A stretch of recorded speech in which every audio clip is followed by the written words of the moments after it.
Bon, les gars, qu'est-ce qui fait un méchant, un antagoniste, un sale type dont vous ne voulez plus entendre parler? Est-ce que ce sont des prises de position, des actes, ou seulement de vagues suspicions qui vous font condamner irrémédiablement un suspect? Aujourd'hui, à l'heure des opinions pondues à la chaîne et à l'emporte-pièce sur les réseaux sociaux, comme autrefois, à l'époque des journaux et des gros tirages de la presse, rares sont les humains qui prennent vraiment le temps d'examiner les éléments du dossier avant de vouer un pauvre bougre aux gémonies. Mais admettons que vous soyez de cette prestigieuse tribu, celle qui juge en connaissance de cause. Vous savez apprécier les travers et les qualités de chacun et tracer une ligne franche entre les bons et les mauvais. Mais dans ce cas, que ferez-vous de Maurice Barrès? Écrivain incontournable du 19e et du début du 20e siècle français, Barrès n'est moralement et intellectuellement pas un cas facile. Anti-Dreyfusard acharné, il a tenu des propos innommables sur la team Mezouza durant de nombreuses années, tout en entretenant des amitiés avec les figures les plus en vue de la droite dure, comme Charles Maurras ou Paul Bourget, mais aussi avec des figures de la gauche la plus affirmée, comme Jean Jaurès ou le jeune Léon Blum. Et c'est pas tout. Après avoir épousé une posture franchement cosmopolite dans sa jeunesse, il a bâti toute sa pensée sur un patriotisme et un nationalisme en béton armé, avant de mettre sacrément de l'eau dans son vin à partir de la Première Guerre mondiale. Ouais, pas facile de s'y retrouver, hein. Alors ne vous en faites pas, on est là pour vous éclairer.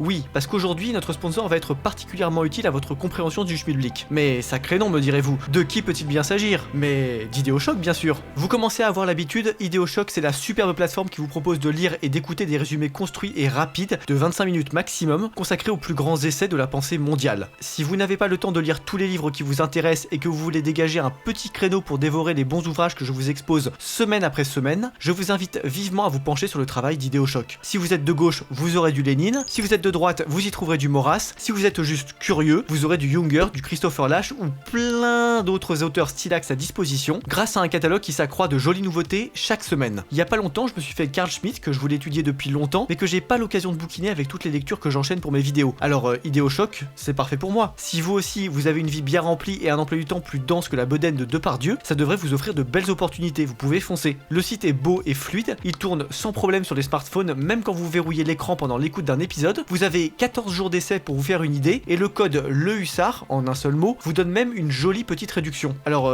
que demande le peuple? Cliquez sur le lien en description et rejoignez l'aventure, ça va vous plaire, c'est promis. Et comme on va parler de Barrès aujourd'hui, sachez que Jérémy Banneton, son fondateur, est également l'auteur d'un super petit essai sur le prince de la jeunesse, comme on l'appelait, et qu'il m'a filé quelques conseils et quelques pistes vraiment intéressantes pour cet épisode. Alors, si vous voulez vous pencher dessus, je vous mets aussi le lien en description, promis, ça vaut le coup. Et merci à Idéochoc de soutenir la chaîne. Aujourd'hui, on va parler d'un auteur incroyable, à la postérité déroutante et au style exigeant, inclassable et fuyant, immortel et méconnu, tout en paradoxe et contradiction. Alors, installez-vous confortablement, souriez et générique.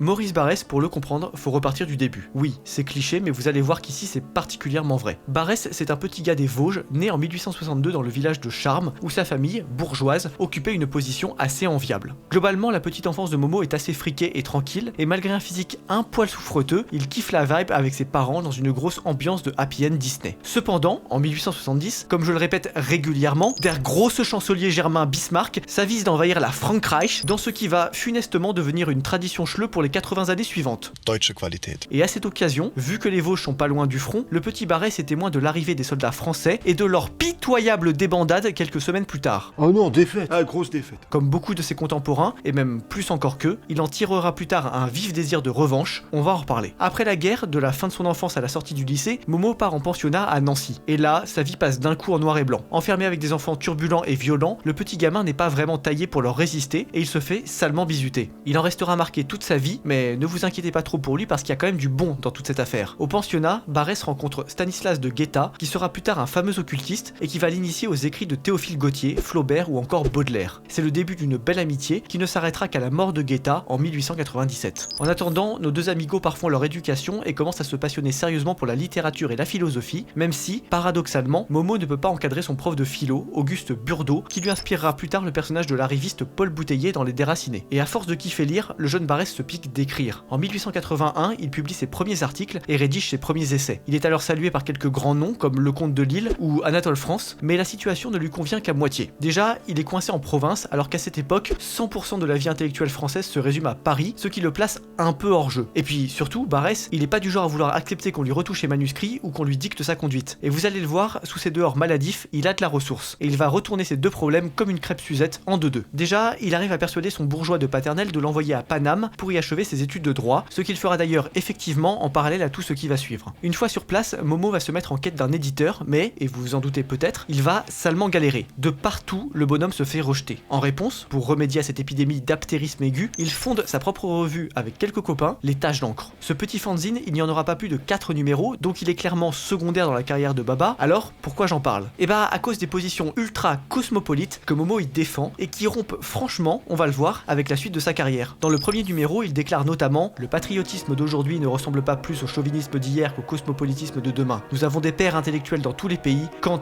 Goethe, Hegel ont des droits sur les premiers d'entre nous. Alors, comment on passe de ce jeune Barrès sans succès au grand auteur incontournable et farouchement patriote? Bah venez par là, je vais vous présenter cette métamorphose en détail. Au 19e siècle, si on veut se faire connaître dans le monde des lettres, il n'y a pas encore la Giberne et son formidable comité de lecture, alors il n'y a pas 36 solutions. Il faut écrire dans les journaux, s'introduire dans les petits cercles mondains qui vont bien, et se bâtir tout un réseau d'amis et d'ennemis qui entretiendront en permanence le buzz autour de votre personne. Ouais, en fait, c'est pas si différent de maintenant quand on y pense. Et Barrès, il est plutôt très bon à ce petit jeu. Il écrit bientôt dans approximativement 336 778 journaux, dont La Vie mondaine, La Revue illustrée, La Revue des lettres et des arts ou encore le Paris illustré, et il se lie d'amitié, ce faisant, avec des personnages illustres dont Bourget, Maurras ou encore les frères Goncourt, les mêmes dont le testament créera quelques années plus tard le célèbre prix Goncourt. Je suis avec des amis sérieux, comme d'habitude. Et tous ces efforts mondains, ils vont payer. En 1887, à seulement 25 ans et de retour d'un voyage en Italie, Barrès parvient à publier son premier livre d'importance, Sous l'œil des barbares. Alors, ce livre, il faut que je vous en parle parce qu'il est archi intéressant dans la pensée de Barrès. Il s'agit en réalité du premier texte d'une trilogie, composée également de deux autres volumes plus oubliés, Un homme libre et Le jardin de Bérénice. Et ce texte, que l'on qualifie souvent de roman, il consiste en réalité en un ouvrage assez déroutant, qui est fait d'une succession de tableaux où le narrateur va affirmer peu à peu sa personnalité en se libérant du regard des autres et des impératifs sociaux qui l'empêchent d'être lui-même. Et j'ai rencontré Skippy. J'ai découvert une totale liberté de pensée cosmique. On est donc ici sur un texte hybride complètement sidérant, à mi-chemin entre un roman d'apprentissage comme le 19e siècle en a fait jaillir par semi-remorque entier, un manuel de développement personnel et un livre de sagesse farci de lyrisme et de symbolisme que la plume de Barrès, particulièrement raffinée et érudite, rend aussi savoureux qu'exigeant. C'est une fusée. Ah oui, parce que le culte du moi, ça a beau être un texte intéressant et même captivant, ça se mérite. Si votre acmé littéraire c'est Martine à la plage, ça va être compliqué de suivre le rythme, je vous préviens d'emblée. Mais heureusement pour notre Momo national, son époque est remplie de gens qui savent lire et articuler plus de 700 mots de vocabulaire, et qu'un discours égotiste tourné vers l'émancipation individuelle botte quand même pas mal, ce qui fait que son premier livre marche du tonnerre. Carton plein. Franchement, on a du mal à se le représenter aujourd'hui, mais le culte du moi a eu une influence déterminante sur des personnalités aussi diverses qu'Aragon, Léon Blum, André Gide, François Mauriac ou encore André Breton. C'est dire si politiquement, littérairement et esthétiquement on ratisse large. Bon alors à ce stade, Barrès vient de rusher le succès littéraire en early game, et à ses yeux, comme aux yeux de beaucoup de ses contemporains, la suite logique c'est la politique. Bah oui, en 1887, tout le monde a en tête les précédents de Chateaubriand, Victor Hugo ou Lamartine, qui eurent des rôles politiques importants en plus de leur œuvre conséquente. Du coup, Barrès se lance, et c'est le drame. J'avais commencé à parler, j'aurais peut-être pas dû. Pour comprendre pourquoi, laissez-moi vous présenter ce mec, le général Boulanger. Pour la faire ultra simple et simplifiée, Boulanger c'est un genre de trublion qui fiche un sbeul incommensurable dans la jeune 3ème République. Issu de la gauche, ancien ami de Clémenceau, le Gus bouffe maintenant à tous les râteliers, y compris monarchistes, et se constitue une influence passagère mais puissante sur le game politique français. Et dans sa quête de pouvoir, Boulanger fédère autour de lui de jeunes députés, élus avec son soutien et siégeant plutôt à la gauche de l'hémicycle. Et c'est là, sous le patronage surprenant de ce personnage sulfureux, que Barrès va se faire élire à seulement 27 ans, en 1889, député de Nancy. Là, je sais pas si vous voyez à quel point rien ne va. Barrès, le gars de droite, est élu à gauche, Barrès, le gars de l'ordre, est élu sous la houlette d'un agitateur, Barrès l'égotiste a plongé dans l'arène politique, Barrès qui a fui Nancy se retrouve député de sa ville au KLMZ. Est-ce qu'il me dit à l'envers ou c'est moi qui est à l'envers? Purée, mais c'est incroyable quand on y pense. Et vous savez le pire, le plus déconcertant pour nos standards actuels? Bah, c'est que Barrès, comme il siège à gauche, il se dit aussi socialiste. Mais avant d'imaginer des trucs en feat avec Dany le Rouge, c'est fantastique. Sachez que Barrès, à cette époque, il est aussi complètement antisémite. Mais genre, totalement. C'est maladif chez lui. En fait, comme beaucoup de ses contemporains, il associe la team Mezouza à l'argent et aux affaires et les place en ennemis du peuple. Et comme si c'était pas déjà assez le capharnaüm dans sa caboche, Barrès entretient, vis-à-vis de l'équipe, un rapport extrêmement ambivalent et presque envieux, leur reconnaissant volontiers du génie et se croyant lui-même lointainement apparenté à des représentants de cette ancienne communauté. Vous croyez que c'est un sbeul indépassable? Bah moi aussi. Et honnêtement, quand Barès perd son siège de député en 1893, on pourrait s'attendre à ce qu'il en reste là. Après plusieurs échecs en 1893, 1896, 1898 et 1903, il va finalement être réélu député de Paris en 1906, 1910, 1914 et 1919, et cette fois-ci, il va siéger à droite parmi les conservateurs. Alors, où est passé le socialisme? Où est parti le général Boulanger? Que s'est-il passé? Bah, pas de panique, j'explique tout ça. En fait, on peut grossièrement résumer le truc en 3 étapes. Déjà, en 1891, Boulanger, y a plus. Le mec se terminado sur la tombe de feu sa maîtresse, ce qui lui vaudra d'ailleurs quelques moqueries du gros Semar Clémenceau. Ensuite, il y a l'affaire Dreyfus. Et sur ce coup, Barès, il va clairement devenir le chef de file des anti-Dreyfusards. Alors, je vais pas vous résumer en détail cette affaire, mais en gros, c'est l'histoire d'un capitaine feuge de l'armée française, Alfred Dreyfus, que l'on accuse de trahison. Sauf qu'il s'avère que c'est faux, et comme les autorités s'entêtent, l'affaire va prendre des proportions délirantes et diviser l'opinion publique française comme jaja. Et à cette occasion, le rejet de la team Mezouza change de camp. Autrefois marqué à gauche, il devient maintenant une tare de droite. Et Barès, en toute logique, il suit le mouvement. En fait, pour le comprendre, et c'est assez difficile, j'en conviens, il ne faut pas penser le monde à l'aune de tout ce qui s'est passé entre 1933 et 1945. Ah ouais, quelle histoire ça aussi. À l'époque de Momo, associer socialisme et rejet d'une certaine religion, c'est logique. Associer socialisme et nationalisme, ça ne choque personne. Et si pour nous ce cocktail rappelle des trucs abominables, dites-vous bien que c'est pas à ça que Barès appelait. Et je vous dis pas ça pour le dédouaner ou vous le rendre sympathique, hein. Je veux juste que vous compreniez bien de qui on parle et dans quel contexte. Donc Barès va violemment attaquer Zola, condamner vertement Dreyfus et avoir contre lui des paroles d'une dureté remarquable, que je vous indique ici, mais qui sont objectivement assez choquantes pour nos standards modernes. Bon, et puis troisième point, la terre et les morts. Qu'est-ce que c'est encore? Bah, c'est la doctrine que Barès développe petit à petit et dans laquelle il affirme, courant 1899, cette voix des ancêtres. Rien ne vaut davantage pour former la conscience d'un peuple. La terre nous donne une discipline et nous sommes le prolongement des ancêtres. Voilà sur quelle réalité nous devons nous fonder. Et adossé à cette pensée, dans le même temps, notre Clampin publie entre 1897 et 1902 une nouvelle série de romans dits Romans de l'énergie nationale, dont le plus connu est Les Déracinés et qui raconte l'histoire d'une bande de jeunes nancéens qui montent à Paris, encouragés par leur professeur de philosophie bien gauchiste et gentiment républicain, et qui vont les uns se perdre dans les intrigues de la ville, les autres devenir riches en reniant leurs principes, et d'autres encore finir par affronter leur ancien maître. Bon alors, je le précise au besoin, mais vous devez vous en douter, avec un tel résumé, on n'est pas exactement face à un romancier de gauche, et si ce texte rencontre un immense succès, il ancre définitivement cet auteur à la droite de la droite. Pour autant, n'allez pas voir Barès comme un butor bas du front, et je vais vous donner 2 contre-exemples qui illustrent bien toute l'ambivalence du personnage. Déjà, Jaurès, Jean Jaurès, le grand ténor de la gauche. Lui et Barès ne sont d'accord sur rien, mais ça ne les empêche pas d'être super copains. Quand ils ont fini de se crier dessus dans l'hémicycle, les deux amigos se réconcilient autour d'un bon repas et discutent des heures durant de philosophie ou de spiritualité. Oui, parce que Jaurès, de base, il a fait des études de philo, donc ça nourrit le débat, vous voyez. Et cette amitié, elle va tellement loin qu'en 1914, quand Jaurès est lâchement abattu, Barès comptera parmi les premiers à s'agenouiller sur la dépouille du célèbre orateur. Pas mal, non? D'ailleurs, la disparition de Jaurès, elle m'amène à parler de la Première Guerre mondiale. Bon alors, je pense que vous l'avez compris, Barès, c'est un peu le gars qui a tout le temps tort politiquement. Alors en 1914, en toute logique, il va bien entendu soutenir corps et âme l'entrée en guerre de la France. Enfin, corps et âme, plutôt âme que corps, hein. Parce que si Barès a encore le souvenir de la défaite de 1870, il a déjà 52 berges en 14. Donc bon, aller caloter du Germain sur la ligne Siegfried, c'est pas vraiment au programme, vous voyez. Ce type n'est pas un athlète, vous allez le comprendre, ce type n'est pas un athlète. Pour se rattraper, Baba va gratter des articles. Beaucoup d'articles. Beaucoup trop d'articles. Littéralement un par jour pendant tout le conflit, en affichant un bellicisme et un optimisme de façade absolument constant et consternant, ce qui le fera surnommer par Romain Rolland le Rossignol des carnages. Pourtant, Barès n'est pas dupe, et si on lit ses carnets privés, il est franchement inquiet de l'état de la France et du risque qu'elle perde les combats. Mais que voulez-vous? Pour lui, sa place est dans le militantisme politique à tout prix, alors il s'accroche. Et notez-le bien, c'est pas forcément 100% négatif. Impressionné par le courage des soldats mézouzesques qui se battent pour la France, Baba, à compter de 1916, il va mettre un paquet d'eau dans son vin. Il publie, en 1917, des diverses familles spirituelles de la France, ouvrage dans lequel il tient les juifs pour l'une des forces majeures de la culture française et de son développement. Comme on dit,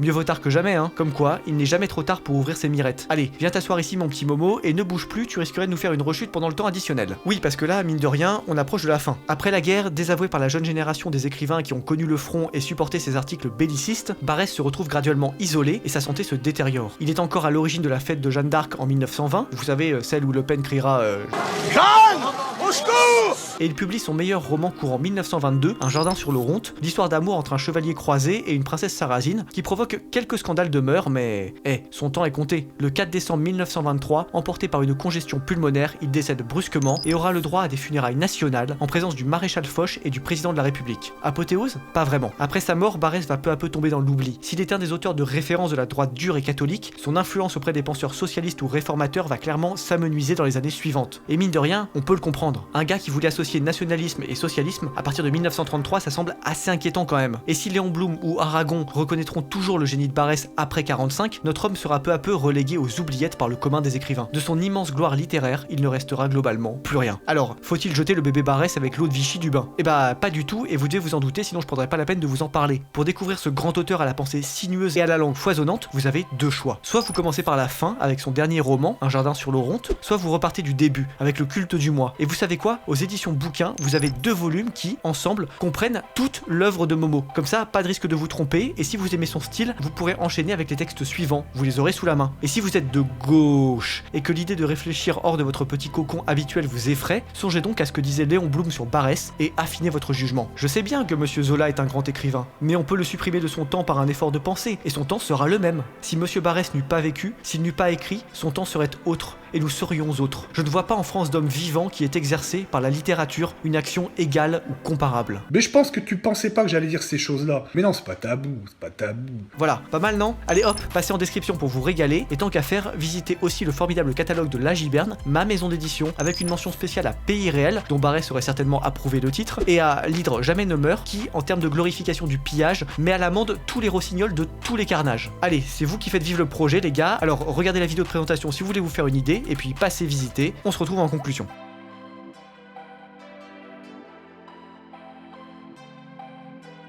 Dur le cas Barrès. Pour tout vous dire, j'ai hésité à le traiter en cours martial ou en charge du hussard tellement la balance est à l'équilibre entre ses réalisations et ses carabistouilles. Comme quoi, en politique comme en littérature, la frontière entre un bon gars et un sale bonhomme n'est pas toujours aussi limpide qu'on le désirerait. Alors, de grâce, faites-vous votre propre avis, lisez Barrès, lisez La Giberne, lisez tout court, et moi je vous dis à la prochaine pour une nouvelle vidéo, et d'ici là portez-vous bien. Allez, rompez les gars.